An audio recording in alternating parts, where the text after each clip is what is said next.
Soldiers ஒன்னா சேர்ந்து 3 பெரிய ஜியன்ஸை நெட்டை வச்சு பிடிக்கிறாங்க. அவங்களெல்லாம் தாக்க ட்ரை பண்றப்போ அதுல இருக்கக்கூடிய எல்லோ ஜியன்ட் ஒரு அம்பர்லாவை மேல பறக்க விடுது. எல்லா சோல்ஜர்ஸும் அம்புகளை ஏவுறாங்க.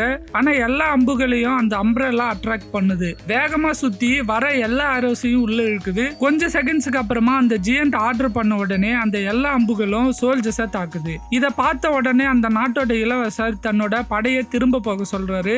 அந்த ஜியன்ஸ் நெட்டை கிழிச்சிட்டு வெளில வருது. ரெட் ஜெயன் தன்னோட மந்திர கிட்டார்னால ஃபயர் பால்ஸை அந்த சோல்ஜர்ஸ் மேல ஏவுது. எல்லா சோல்ஜர்ஸும் ரிட்டர்ன் அவங்க ஊருக்குள்ள போறாங்க. அந்த சிட்டியோட கேட்ஸை க்ளோஸ் ஆகுறப்போ பிரின்சஸ் குதிக்கிறாரு. அவரை ஃபாலோ பண்ணியே எதிரி நாட்டோட ஜெனரலும் குதிக்கிறாங்க. 2 பேரும் தொங்கிட்டு இருக்கப்போ அந்த ஜியன் தண்ணியில பெரிய வேவை கிரியேட் பண்ணுது. 2 பேரும் தண்ணியில அடிச்சுட்டு போயிடுறாங்க.